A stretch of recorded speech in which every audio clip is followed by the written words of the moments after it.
will discuss developments in Gaza and the means to achieve our goals, the destruction of Hamas organization and bringing back the Israeli hostages back home.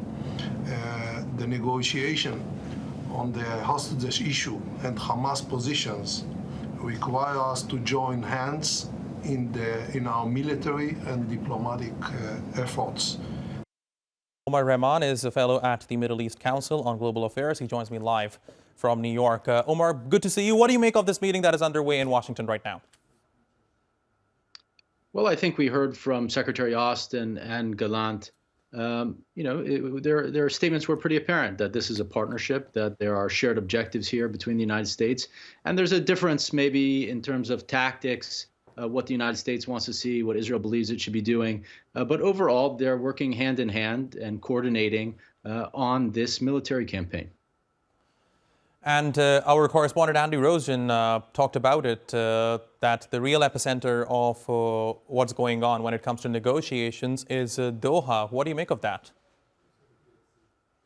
Well, there's been negotiations happening for months in Doha, and it proved successful once in terms of release of some hostages, and hasn't gone very far since then. And I think the main reason for that is Israel has broader objectives that are not necessarily tied to getting its hostages returned home. And that is carrying out this military campaign until its end, until total victory, according to Netanyahu, which is kind of a nebulous objective, which on the ground is translating into the destruction of Gaza, the forced famine of the people of Gaza, which I think, and I believe, and a lot of other people do too, that this is intent on the depopulation of Gaza.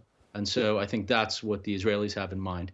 And that's why negotiations over a ceasefire haven't really gone anywhere, and why Israel is really ignoring what happened yesterday at the UN Security Council. And even the United States is providing wiggle room there because it's saying, well, this is a non-binding resolution, even though I don't even think that it's true. And the spokesman, John Kirby, said today that he kind of walked back any kind of repercussions from this and said, well, the Israelis can continue to do whatever they want. Right. I mean, even after the UNSC binding resolution, Israeli attacks across Gaza Strip continue. This is what our correspondent Nizar Sadawi was telling us about a few moments ago. Now, when it comes to Israel's offensive in Rafah, how likely do you think is it for the U.S. to stop Tel Aviv from doing it? Well, there was some statement about Red Line, which I think you just mentioned, but in practice, that has not been stated very clearly by the Biden administration. Any kind of statements that this would be followed up, or if the Israelis continued on, there would be some kind of repercussions in terms of the U.S.-Israeli relationship, has never been clarified at all. Even I heard the Vice President Kamala Harris saying the same thing, that well, nothing's off the table, but at the same time, we're not going to state what we're going to do here if the Israelis proceed. So I think if the Israelis are intent on proceeding, they will do so, and they probably will not have any repercussions. What we've seen over the last month or so from the United States is, a change of tone, statements, a distancing themselves from the Israelis, maybe even a criticism of the Israelis. But in terms of policy, nothing has changed. John Kirby said that yesterday. There's no daylight between the United States, or today, there's no daylight between the United States and Israel.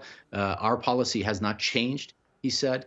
So it's really just about performative gestures, public tones. But in terms of policy, the arms shipments continue, the aid continues, even the diplomatic cover, if it's non-binding, continues. Omar, we are talking specifics now, and I'm sure our audience is wondering what's going to happen in the future. What is the bigger picture? Tell me, what is our navigation through the end game here? What's the likely outcome in the next few months? Well, I think Israel's showing that through its actions on the ground, and even in terms of its statements. But again, I think the Israelis are intent on the depopulation of the Gaza Strip in whole or in part. And that probably won't come immediately, as was maybe originally planned, but will come through a long-term attrition on the ground in which the people are starving. They're living in tents. There's no civilian infrastructure. Israeli military placement or position on the ground remains. And now they're building these, this road that bisects the Gaza Strip in half to prevent probably the return of Palestinians displaced from the north from returning there, to impose control over the movement of people on the ground, and connect it to this temporary pier that the United States is building in which Israel is now able to, or will be able to, seal the Gaza Strip completely and have all aid and flow of people in and out through a seaport that's totally under their control and connected to infrastructure into their territory. So I think that is the long-term picture here. Israel is going to be militarily in Gaza in the long term, and it's going to make conditions so hard that its intention is to force people out of the Gaza Strip. Omar Rahman, thank you very much for talking to us here on TRT World. Really appreciate your taking out the time. Sure.